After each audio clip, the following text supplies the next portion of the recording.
اکڑ و نڈر ہریا جو خود کو بلاد سے کم نہیں سمجھتی تھی، لڑکی ہونے کی وجہ سے یہاں پر کمزور پڑ چکی تھی۔ کیا ہوا حور بیبی؟ نکل گئی ساری ہکڑی؟ حریہ کی آنکھوں کے کناروں میں جمع ہوتا پانی دیکھ کر بلاش نے اپنے گستاخ لبوں اور آوارہ ہاتھوں کو لگام ڈالی تھی۔ اسی لیے کہتا ہوں لڑکی ہو لڑکی کی طرح رہا کرو، مجھ سے مقابلے بازیاں کر کے کیوں خود کو مشکل میں ڈالتی ہو؟ حریہ کی آنکھوں میں نمی دے کر بلاش نے گرفت ڈھیلی کرتے ہوئے اس سے دوری اختیار کی۔ بلاش میں ہزاروں برائیاں تھیں مگر ایک ایسی برائی تھی جس کے وہ کبھی پاس سے بھی نہیں گزرا تھا۔ وہ کسی عورت پر زبردستی سے قابض ہونا گناہ سمجھتا تھا۔ پورا دن اس کا ایسے لوگوں میں اٹھنا بیٹھنا تھا جو عورتوں کو لباس کی طرح بدلتے ہوئے ان کو اپنی مستی کا سامان بنائے رکھتے تھے۔ ایسے دوستوں میں رہ کر یہی آفر بلاش کے لیے ہر وقت موجود ہوتی تھی۔ اس کے ایک اشارے پر ہر رات خوبصورت اور کمسن دوشیزہ اس کے لیے پیش کی جا سکتی تھی، مگر بلاش اس کام پر لعنت بھیجتا تھا۔ بلاش نے آج تک کسی عورت کو اس کی مرضی کے بغیر نہیں چھوا تھا۔ مرضی کے بغیر تو کیا اس نے کبھی کسی عورت کو اس کی مرضی سے بھی ہاتھ نہیں لگایا تھا۔ دل کھول کر شراب جیسے حرام نشے میں دھت رہنے کے باوجود وہ اپنے ہوش و حواس پر ہمیشہ قابو رکھتا تھا، مگر یہ بات صرف بلاش اور بلاش سے جڑے ہوئے بہت قریبی لوگ ہی جانتے تھے۔ زیادہ تر لوگ تو بلاش کو عیاش طبیعت ہی سمجھتے تھے، یہاں تک کہ بلاش کے خود کے گھر والے بھی اس کے بارے میں یہی رائے رکھتے تھے، اور یہی رائے حریہ بھی اس کے لیے رکھتی تھی کہ بلاش عورت باز مرد ہے۔ حالانکہ بلاش کے ہاتھوں نے بے باکیاں حور کے وجود پر ہی پہلی بار دکھائی تھی، وہ بھی اس لیے وہ اندر سے اس بات پر مطمئن تھا کہ وہ اس کا محرم ہے، وہ اس کے نکاح میں تھی، اس کی بیوی ہے، اس کے ساتھ بے باکیاں کرنے کا پورا حق رکھتا ہے۔ یہی سوچ کر وہ کئی بار حد پار کرتے ہوئے خماریاں دکھا جاتا تھا، مگر اس کی آنکھوں میں نمی دیکھ کر اس نے اپنے حق سے دستبردار ہوتے ہوئے کنارہ کشی اختیار کی تھی۔ آنکھیں صاف کرو، یہ ڈرامہ کر کے مجھے گلٹ فیل کروانے کی ضرورت نہیں، میں نے تمہارے ساتھ کچھ غلط کیا ہے، بیوی ہو تم میری، تمہیں چھونے کا حاصل کرنے کا پورا حق ہے مجھے، تو پھر یہ آنسو کس لیے؟ بلاش کے لہجے میں سختی اور آنکھوں میں لالی اتری تھی، اس کا سرخ سفید رنگ مزید گہرا ہوا تھا۔ حریہ بنا اس کی بات کا جواب دیے جلدی سے کپڑوں کو ٹھیک کرتے ہوئے بیڈ سے اتر کر فرار ہونے کے لیے 100 کی سپیڈ سے بھاگی تھی۔ ایک بار پھر بھول گئی کہ مقابل چودھری بلاش ہے جو اس سے کہیں زیادہ پرتیلا اور حاضر دماغ تھا۔ اس کے ارادے کو بھانپتے ہوئے اس کی کلائی کو پکڑتا ہوا جھٹکے سے کھینچ کر اسے واپس اپنے قریب کر چکا تھا۔ اس کی پشت پر چوڑا سینہ رکھتے ہوئے اس کی گردن پر لب رکھ کر لبوں کا نرم گرم لمس چھوڑا تھا۔ حور بیبی تیار ہو جاؤ میری قربت کی شدتوں کے لیے، تم سے دور رہنا مشکل ہوتا جا رہا ہے، جب جب قریب آتی ہو میرے اندر کے پورے سسٹم کو ہلا کر چلی جاتی ہو، اب اس سے زیادہ تحمل کا مظاہرہ نہیں کر سکتا۔ انتظار کرنا، آج کل میں تمہاری پیاری پھوپھی جان رخصتی کی بات کرنے پہنچ جائیں گی۔ سخت داڑھی اس کی مخملی پھولی ہوئی گال کے ساتھ رف کرتے ہوئے اسے سسکنے پر مجبور کر چکا تھا، اور یہ بھاگنے والا شوق ختم کر کے آنا، جتنی جلدی خود کو میرے سامنے گھٹنے ٹیکنے پر آمادہ کر لو گی تمہارے لیے بہتر ہوگا۔ تمہاری اکڑ کے علاوہ چودھری بلاش کو تم میں ہر چیز ہر ادا پسند ہے۔ حور بیبی، بس یہ اکڑ اپنے بھائیوں کے گھر چھوڑ کر آنا، ورنہ خود کو انجام کے لیے تیار کر کے آنا، دونوں آپشنز تمہارے پاس موجود ہیں۔ مغرور لڑکی، ایک بات اور سوچ لینا، آج تو تمہارے پاس راہ فرار کا راستہ موجود ہے، مگر رخصتی کے بعد نہ تو تمہارے یہ آنسو مجھ پر اثر انداز ہوں گے اور نہ ہی راہ فرار کے دروازے تمہارے لیے کھلے رکھوں گا، تمہارا ہر راستہ میری قربت تک آ کر ہی ختم ہو جائے گا۔ سرگوشیوں میں ہلتے ہوئے لب اس کی گردن پر لمس بکھیر رہے تھے، سخت داڑھی کے چبھن اس کی مخملی گالوں سے گردن پر محسوس کرواتے ہوئے اس کے پورے وجود میں سنسناہٹ بھرے ہوئے تھا۔ حریہ کی سانس پھولنے لگی تھی بلاش کی پڑتی گرم سانسوں سے لبوں کے نرم لمس محسوس کرتے ہوئے۔ کیوں مقابلے بازی پر اتر کر زندگی کو مشکل بنانا چاہتی ہو؟ مجھے شوہر بن کر اپنی سانسیں چرانے دو، بدلے میں بیوی بن کر پورے حق سے میری سانسوں کو مہکانا۔ بلاش کی آواز میں خماری کا جہاں آباد تھا۔ مجھے تم پر کوئی حق نہیں چاہیے، مجھ سے دور رہو، مجھے جینے دو، مجھے کل بھی تم سے نفرت تھی، آج بھی تم سے نفرت ہے۔ اور بیبی، کسی غلط فہمی میں مت رہنا، میرے اندر بھی کوئی جذبات نہیں ہے تمہارے لیے، بس کیا کروں، مرد ہوں، اپنی فطرت سے مجبور ہو کر تمہیں غربت میں لانے کے لیے کچھ ڈائلاگ بول دیے، اب تم ان کو زیادہ ذہن پر سوار کر کے کسی خوش فہمی میں مبتلا مت ہو جانا۔ کچھ لمحے پہلے شہد سے بھرے الفاظ بول رہا تھا، دو ہی جملوں میں حریہ کی روح تک کو جلا کر بھسم کر چکا تھا۔ جب تمہارے دل میں میرے لیے کوئی جذبات نہیں ہیں تو پھر کیوں میری جان کا عذاب بنے ہوئے ہو؟ جینے دو مجھے۔ حریہ لڑکی تھی جو نہ تو اس وقت بلاد سے پیار کرنے کا سوچ سکتی تھی، کیونکہ اس شخص سے اسے ہمیشہ سے چڑ اور نفرت تھی، اور نہ ہی اس کے منہ سے اپنی تذلیل سن کر برداشت کرنے کی ہمت تھی۔ اس میں وہ اب بھی اس کی پشت پر سینہ رکھے ہوئے اپنے مضبوط دونوں ہاتھ اس کے پیٹ پر باندھے ہوئے تھا۔ اس کے دونوں ہاتھوں کو اپنے سخت ہاتھوں کے نیچے دبائے پن کیے کھڑا تھا، سخت بیئرڈ والی تھوڑی کو اس کے کندھے پر رکھے ہوئے سرگوشیاں اتارتے جا رہا تھا۔ جی لو اگلے کچھ دن زندگی کے، اس کے بعد تو تمہیں سانس تک لینے کی مہلت نہیں دوں گا۔ سانس تو تب لوگی جب میں تمہیں ایک پل کے لیے بھی اپنی غربت سے رہائی دوں گا۔ ہر رات کو تمہاری اکڑ کو توڑتے ہوئے تمہاری سانسوں سے زیادہ نزدیک ہو کر تمہیں احساس دلاؤں گا میں تمہارا شوہر ہوں، اور ہر طرح سے خدا نے مجھے تم سے اعلیٰ بنایا ہے۔ ہر رات تمہیں یہ احساس دلاؤں گا کہ میرا حکم ماننا تم پر فرض ہے۔ ہر لمحہ ہر پل تمہاری سانسوں پر قابض رہوں گا۔ تم آج جتنا مجھ سے دور بھاگتی ہو، کل تمہارے پاس بھاگنے کا موقع نہیں ہوگا۔ ہر رات تم میرے لبوں کا لمس دھڑکنوں پر محسوس کر کے تڑپو گی۔ میں راحت محسوس کروں گا۔ تمہیں نہیں پتا کتنی شدت ہے میرے اندر تمہارے قربت کے لیے، جس سے تم نفرت کرتی ہو۔ جب اس کی قربت سے ٹوٹ کر اسی کے ہاتھوں میں بکھرو گی، مجھے انتظار ہے اس وقت کا۔ ہر رات ان گلابی ہونٹوں سے نمی چرا کر تمہاری سانسوں کو پیا کروں گا، اور تم میرا کچھ بھی نہیں بگاڑ سکو گی۔ نچلے ہونٹ کے کناروں کو پکڑ کر دو انگلیوں سے مسلتے ہوئے حریہ بلاج کی حرکات پر کان کی لو تک سرخ ہوئی تھی۔ حریہ نے بلاج کو آج جتنا سمجھا تھا، بلاج اس کی سوچ سے کہیں زیادہ بے باک سوچ کا مالک تھا۔ بلاج کا فون مسلسل بج رہا تھا۔ تھوڑی سی گرفت ڈھیلی کرتے ہوئے اس نے فون پاکٹ سے نکال کر کان کو لگایا۔ تھوڑی سی گرفت ڈھیلی ہوتے ہی حریہ کو موقع ملا اور بلاج کو زور سے دھکا دیتی ہوئی تیزی سے دروازہ کھول کر فرار ہو چکی تھی۔ فون تو فوراً وہ غصے سے دو جواب دے کر بند کر چکا تھا۔ سارے ماحول کا ستیہ ناش کر دیا تھا فون کرنے والے نے۔ دیکھتا ہوں حور بیبی کب تک مجھ سے دور بھاگتی ہو۔ پتہ نہیں تمہیں ڈر کس چیز کا ہے۔ وعدہ کرتا ہوں حق سے زیادہ حق وصول نہیں کروں گا، مگر بلا چودھری کو تمہارے نازک جان آسانی سے برداشت نہیں کر سکے گی، اس بات کا پورا یقین ہے مجھے۔ وہ شرارتی لبوں سے اپنے بالوں میں انگلیاں پھیرتے ہوئے سوچ کر مسکرایا تھا۔ آصف کب تک منت مجھے یوں ہی نظر انداز کرتی رہے گی؟ مجھے بہت تکلیف ہوتی ہے جب میری بیٹی مجھے اگنور کر کے گزر جاتی ہے۔ وہ ایسے پریٹینڈ کرواتی ہے جیسے مجھے جانتی ہی نہیں۔ عافیہ روتے ہوئے آصف کے سینے پر سر رکھے ہوئے شکوہ کر رہی تھی۔ افی اتنی جلدی تم نے ہمت ہار دی؟ تھوڑا سا پیچھے جا کر منت کے دل کی کیفیت کو سمجھنے کی کوشش کرو۔ جب تم یہی سلوک منت سے کرتی تھی تو وہ ہماری بیٹی کے دل پر کیا گزرتی ہوگی؟ آصف اس کے بالوں میں پیار سے انگلیاں پھیرتے ہوئے منت کے دل کا حال بتا رہا تھا۔ جانتی ہوں، اس نے بہت غلط کیا، اس کی سزا بھگت رہی ہوں۔ آج آپ نے دیکھا تھا نا جب ناشتے کی ٹیبل پر کتنے پیار سے اپنے ہاتھوں سے منت کے لیے ناشتہ بنایا، مگر اس نے میرے ناشتے کی پلیٹ کو کس طرح سے ناگوار نظر سے دیکھا اور ٹیبل پر دھکیل کر دور کر دیا، اور ایسا ایک بار نہیں کئی بار وہ کر چکی ہے۔ میری محبت سے بنائے ہوئے کھانے کو وہ ہاتھ تک نہیں لگاتی۔ وہ اپنی سانس اپنی تائی سریا کے ہاتھ سے لے کر خوشی خوشی کھا لیتی ہے، مگر میری دی ہوئی پلیٹ کو وہ خوف سے ہاتھ سے دور ہٹا دیتی ہے۔ میں جانتی ہوں سریا کبھی حریہ اور منت فجر میں فرق نہیں کیا، مگر میں کیا کروں؟ میری اندر کی تڑپتی ہوئی ممتا اس وقت بہت تکلیف میں ہے۔ جب میری بیٹی مجھ سے زیادہ اسے اہمیت دیتی ہے، نہ چاہتے ہوئے بھی میرا دل جلتا ہے۔ ایک بیٹی تو خدا نے چھین لی، اور دوسری میرے پاس ہوتے ہوئے بھی میرے قریب نہیں آنا چاہتی۔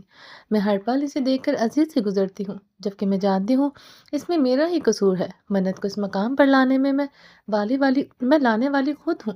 عافیہ اس کی آنکھوں کے کناروں میں پانی بھرتے لگا تھا۔ یہ وہ شکوہ تھا جواب جو اب روز عافیہ آصف سے کرتی تھی، اور آصف روز اسے سمجھانے کی کوشش کرتا تھا کہ کچھ چیزیں وقت پر چھوڑ دینی چاہیے۔ وہ اسے کیسے بتاتا؟ وہ اس کے معاملے میں ابھی تک کچھ نہیں کر سکتا۔ وجدان نے سختی سے یہ کہہ رکھا تھا کہ منت کے ساتھ کسی بھی طرح کی زبردستی نہیں کی جائے گی۔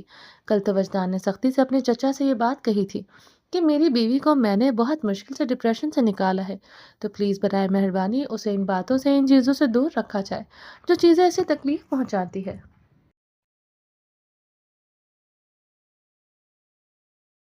وجدان کے سخت لہجے پر آصف ورگ نے وجدان کی یاد دہانی کے لیے اسے کہا کہ وجدان بیٹا، مت پورا کرو، منت میری بیٹی ہے۔ یہ کہتے ہوئے آنکھوں میں شکوہ مگر لبوں پر ستائشی مسکراہٹ تھی۔ وجدان اپنے چچا کی بہت عزت کرتا تھا۔ شرمندہ ہوا تھا وہ اپنے الفاظوں پر، اور سوری بھی کہہ رہا تھا، مگر جاتے ہوئے پھر بھی یہ بول کر گیا کہ پلیز چچا جان، میں معذرت کے ساتھ اب بھی اپنی کہی ہوئی بات پر قائم ہوں۔ کہ منت کو کسی طرح کا اسٹریس نہیں ہونا چاہیے۔ آپ بھی جانتے ہیں کہ میں نے منت کو بہت مشکل سے اس صدمے سے باہر نکالا ہے، اور آصف ورک کو وجدان کی کہی ہوئی کوئی بات غلط نہیں لگی تھی۔ منت اپنی دماغی توازن کو کھونے کی حد تک اسٹریس کی دنیا میں چلی گئی تھی۔ اگر وجدان جیسا ہم سفر اس کے پاس نہ ہوتا تو شاید آج آصف منت کو بھی کھو چکا ہوتا۔ یہ وجدان ہی تھا جس نے اپنا کام چھوڑ کر پوری توجہ منت پر دی تھی، اور اپنی بے انتہا محبت کے واسطے دے کر اسے زندگی جینے پر مجبور کیا تھا۔ اب کہیں جا کر منت زندگی کی طرف واپس لوٹنے لگی تھی، تو ایسے میں وہ کیسے منت پر دباؤ ڈال کر اسے واپس انہی حالات میں پہنچا دیتا؟ عافیہ پلیز خود کو سنبھالو اور یوں رو کر میرے لیے آزمائش مت کھڑی کرو۔ تم اچھی طرح سے جانتی ہو کہ تمہیں روتا ہوا دیکھنا میرے لیے بہت مشکل ہے، اور دوسری طرف وجدان نے سختی سے کہا ہے کہ منت کو کوئی پریشانی یا ذہنی سٹریس نہیں دینا۔ میں جانتا ہوں کہ تم منت سے بات کر کے اپنا دل ہلکا کرنا چاہتی ہو، مگر میں چاہ کر بھی فی الحال منت کو کچھ نہیں بول سکتا۔ ہم اس حقیقت سے اچھی طرح سے واقف ہیں کہ منت بہت زیادہ برے وقت سے گزری ہے۔ ایک طرف تو اس نے اپنی بہن کو کھو دیا ہے، اس صدمے سے وہ ابھی تک باہر نہیں آ پائی، اور آج بھی یہ بات ماننے کو تیار نہیں کہ فجر اس دنیا میں نہیں رہی۔ ڈاکٹر نے اسے سٹریس لینے سے سختی سے منع کیا ہے۔ ہمارے پاس سوائے صبر کے اور کچھ نہیں ہے۔ انشاءاللہ یہ وقت کے کالے بادل چھٹ جائیں گے اور وہ روشنی کا سورج ضرور نکلے گا۔ اسے پیار سے سمجھا کر بالوں میں انگلیاں پھیرتے ہوئے بچوں کی طرح سلانے کی کوشش کر رہا تھا۔ آصف جانتا تھا کہ اگر عافیہ زیادہ سٹریس لے گی تو اس کا بھی بی پی شوٹ ہو جائے گا۔ اس وقت وجدان اور آصف دونوں سسر اور داماد، چچا اور بھتیجے ایک جیسے ہی حالت تھی۔ دونوں اپنی بیویوں سے بے انتہا پیار کرتے تھے۔ دونوں ہی اپنی بیویوں کو ڈپریشن کی دنیا میں نہیں جانے دینا چاہتے تھے۔ عشق ایسی چیز ہے کہ عام سے انسان کو بھی صبر و تحمل کا پیکر بنا دیتا ہے۔ جب بات یار کی زندگی کی ہو تو عاشق کو سولی پر بھی لٹکا دیتا ہے، چاہے لاکھ درد ہو اپنے دل کے اندر، مگر یار کی خاطر عاشق کے چہرے پر خوشی سجا لیتا ہے۔ زندگی بے رنگ اور بے معنی ہو چکی تھی، کچھ نہیں تھا فجر کے پاس کرنے کے لیے۔ سارا دن خالی نظروں سے چھت کو گھورتے رہنا، دیواروں کو دیکھتے رہنا، اور جب تھک جاتی تو اٹھ کر اس چار دیواری سے بنے ہوئے کمرے کے اندر چلتے ہوئے خود کو محسوس کروانا کہ وہ زندہ ہے۔ اس کے سوا اس کی زندگی کا کوئی مقصد نہیں تھا۔ کون سا دن تھا، کیا تاریخ تھی، کچھ بھی نہیں جانتی تھی۔ اس کی زندگی وقت ایک ہی جگہ پر رک کر قید ہو چکا تھا۔ 5 وقت کی نماز پڑھنا اور اس کے بعد قرآن پاک پڑھ کر دل کو سکون پہنچا لیتی تھی، اور کچھ آنسو اپنے رب کے سامنے بہا کر دل کو ہلکا کر لیتی، اور اس کے دل کو سکون آ جاتا کہ کوئی ہے جو اس کی بات سن سکتا ہے، کوئی ہے جو اسے 70 ماؤں سے زیادہ پیار کرتا ہے۔ بس اس امید پر زندہ تھی کہ کبھی تو وہ ہستی جو اس سے ماں سے زیادہ پیار کرتی ہے اس کی دعائیں سنے گا اور اس کی مشکلیں آسان ہو جائیں گی۔ براق نے اپنا وعدہ اس نے کبھی فجر کو مار کر اذیت نہیں دی تھی، مگر اس کے پاس فجر کو ٹارچر کرنے کے لیے اور بھی بہت طریقے تھے۔ پوری رات اس شخص کی باہوں کے حصار میں گزارنا جس سے وہ نفرت کرتی تھی، یہ کسی اذیت سے کم نہ تھا۔ سانس لینے تک کی مہلت اسے نہیں دی جاتی تھی، وہ چاہ کر بھی اپنی مرضی سے کروٹ نہیں لے سکتی تھی۔ براق کو سخت ناپسند تھا کہ وہ اس کی طرف پیٹ کر کے سوئے۔ وقت اور حالات کے ہاتھوں سے مجبور فجر پر سخت شدتوں کو ہر رات سہنا لازم تھا۔ ہر رات اسے موت کی طرف محسوس ہوتی تھی۔ فرق صرف اتنا تھا، موت میں ہمیشہ کے لیے سانسیں چھین لی جاتی تھی، مگر یہاں پر ہر رات اسے جینے کے لیے خود سے نفرت کرنے پر وہ شخص مجبور کر دیتا تھا۔ اس کے وجود پر اپنی شدتوں کے رنگ بکھیرتے ہوئے کبھی اس کی مرضی نہیں پوچھی جاتی تھی، اس کو اپنی پراپرٹی سمجھ کر صرف اس پر حق جمایا جاتا۔ سخت جان براق کے لیے کیا دن اور کیا رات، اسے کوئی فرق نہیں پڑتا تھا۔ 2 مہینے گزرنے کے باوجود اس شخص کی جنونیت میں کوئی کمی نہیں آئی تھی۔ اس کی جان تو اس وقت چھوٹتی تھی جب وہ کمرے سے باہر جاتا۔ شروع میں تو 24 گھنٹوں وہ اس کے سر پر سوار رہتا تھا۔ ایسا وقت لے آتا تھا کہ فجر اپنے مرنے کی دعائیں کرتی تھی، مگر اب وہ کافی دیر تک روم سے غائب رہتا تھا۔ اس گھنے جنگل میں وہ کون سا کارنامہ سر انجام دینا چاہتا تھا، یہ تو وہ نہیں جانتی تھی، مگر اکثر وہ سارا دن بھی کمرے سے غائب رہتا تھا، اور کمرے میں آتے ہی اس کی جان کا عذاب بن جانا اس کا فیورٹ مشغلہ تھا۔ اس روم میں نہ ہونے کے باوجود فجر کے دماغ پر اس کا خوف ہمیشہ طاری رہتا تھا۔ اس دن بلیڈ والی حرکت کے بعد تو فجر اس قدر اس شخص سے خوفزدہ ہو چکی تھی کہ اس نے مزاحمتیں تک کرنا چھوڑ دی تھی۔ مگر اس کی نازک جان تھک چکی تھی اس شخص کی ہر رات کی شدتوں کو سہتے سہتے۔ وہ فولاد کی طرح سخت جان اور پہاڑ کی طرح مضبوط تھا۔ کبھی کبھی تو فجر کو براق اپنے کسی گناہ کی سزا لگنے لگتا تھا، ایک ایسی سزا جو کبھی ختم ہونے کا نام ہی نہیں لے رہی تھی۔ گھنے جنگل میں جانوروں کی آتی ہوئی آوازیں ہمیشہ اسے خوف میں مبتلا کر رکھتی تھی۔ اسے ہمیشہ ایسے لگتا تھا کہ کھڑکی یا دروازہ توڑ کر کبھی بھی کوئی جانور اندر آئے گا اور اسے کھا جائے گا، اور وہ کبھی اپنے پیاروں سے، اپنے گھر والوں سے نہیں مل سکے گی۔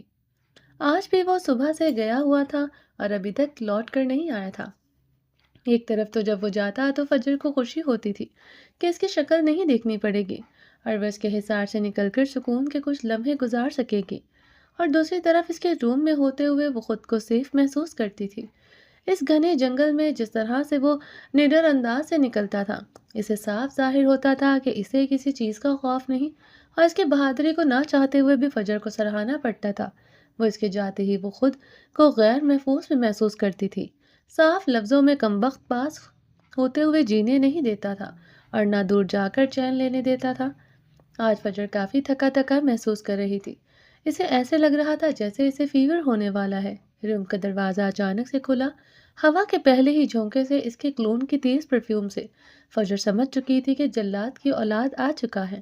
اتنا پرفیوم خود پر لگاتا تھا کہ کبھی کبھی تو فجر اکتا جاتی اور دل میں سوچتی کہ اس شخص کو پرفیوم بوتلوں میں بھر کر لگانے کی کیا ضرورت ہے۔ پرفیوم کا ڈرم لے اور اس میں روز نہا لیا کرے۔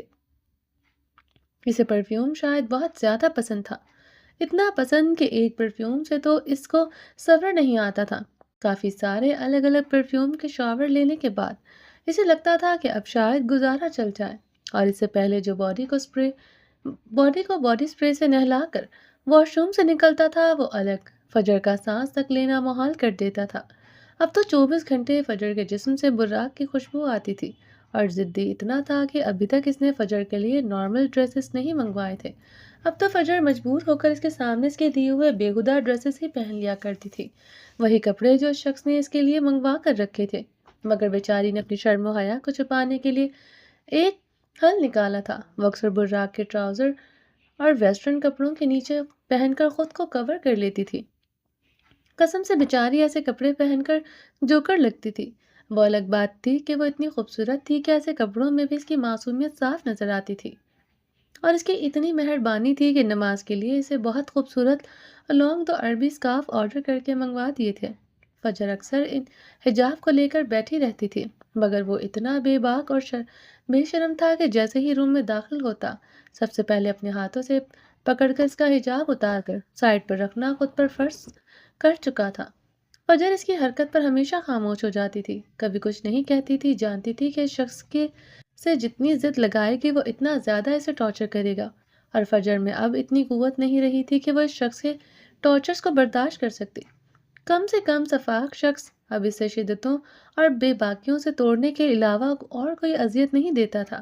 اس کے کھانے کا پراپر دھیان رکھتا تھا، جب کبھی فجر کھانا نہ بھی کھانا چاہتی تو زبردستی نوالے بنا کر کھلاتا تھا۔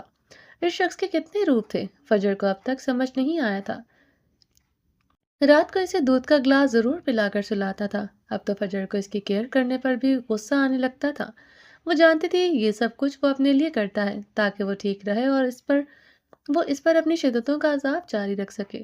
آتے ہی بنا فریش ہوئے اس کے اسکارف کو اتارتا ہوا اس کے اوپر ڈھیر ہونے لگا تھا۔ منہ سے آتی تیز بدبو بتا رہی تھی کہ روز کی طرح شراب کے نشے میں دھت ہو کر واپس لوٹا ہے۔ فجر کے جسم میں شدید درد تھا اور فیور محسوس کر رہی تھی۔ آج تو وہ جھنجھلا گئی تھی اس کی قربت کا سوچ کر۔ صبح کو اچھا خاصا اس کی جان کا عذاب بننے کے بعد ہی تو وہ روم سے گیا تھا، اور واپس آتے ہی ٹون پھر سے خراب تھی۔ خدا کا واسطہ ہے تھوڑا ترس کھا لیا کرے مجھ پر، میری طبیعت ٹھیک نہیں ہے۔ وہ جھنجھلاتے ہوئے آج بہت دنوں کے بعد مزاحمت میں کوئی لفظ بولی تھی۔ ہا ہا ہا۔ اس کی جھنجھلاہٹ اور بے بسی کو دیکھ کر براق کا زوردار قہقہ روم میں گونجا تھا۔ اف فجر رانی، تھوڑا اور تڑپو، تمہارے تڑپنے سے قسم سے بہت سکون ملتا ہے۔ اس کے چہرے پر جھکا ریشمی بالوں کو کانوں کے پیچھے کرتے ہوئے گرے آنکھوں سے گھورتا خماردار لہجے میں کہا، فجر جب تم میرے سامنے بے بس ہوتی ہو میرے دل کو سکون کی بہت تسکین ملتی ہے۔ کیوں کرتے ہیں آپ میرے ساتھ ایسا؟ بیوی ہوں میں آپ کی۔ جانتا ہوں ڈارلنگ، اسی لیے تو اپنے جائز حقوق لینا چاہتا ہوں۔ پھر تم مزاحمتیں کھڑی کیوں کر رہی ہو؟ بیوی صرف حقوق کے لیے نہیں ہوتی۔ اوہو، اچھا، اور کس لیے ہوتی ہے؟ بیوی کی عزت بھی کی جاتی ہے، پیار بھی کیا جاتا ہے۔ اچھا جی، مگر میں کیا کروں؟ عزت والا فیچر میرے اندر ہے ہی نہیں۔ ہاں، مگر جب حقوق حاصل کروں گا تو پیار بھرپور دوں گا، ہمیشہ کی طرح کوئی کمی باقی نہیں رہنے دوں گا۔ اب کی باتوں کو اور ہی اس کی باتوں کو اور ہی رنگ دیتا ہوا اس کے الفاظوں کی توہین کر رہا تھا۔ آپ کو پتہ ہے، ایسے جملے بول کر آپ میری توہین کرتے ہیں۔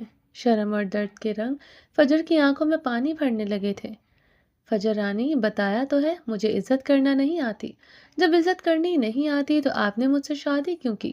ڈارلنگ، تڑپانے کے لیے، اور دیکھو کتنا اچھا تڑپا رہا ہوں۔ بنا ہاتھ اٹھائے ہر روز تمہیں تڑپنے اور رونے پر مجبور کر دیتا ہوں۔ کہاں ملے گا تمہیں اتنا اچھا شوہر؟ اس کے بالوں میں چہرہ چھپاتے ہوئے وہ ایک بار پھر سے لفظوں سے اس کے کردار کی توہین کر رہا تھا۔ وہ اس کو کیسے بتاتا ہے کہ اس کے قریب آتے ہی اس کی نازک جان پر رحم کھانا چاہتا ہے، مگر ہمیشہ کی طرح اپنے ہی ارادوں کو توڑتے ہوئے اس کے سانسوں کے قریب ہو جاتا ہے۔ مشکل تھا اس کے لیے اس لڑکی سے دور رہنا، اس براق کے لیے مشکل تھا جو ہر فیصلے پر اٹل رہتا تھا۔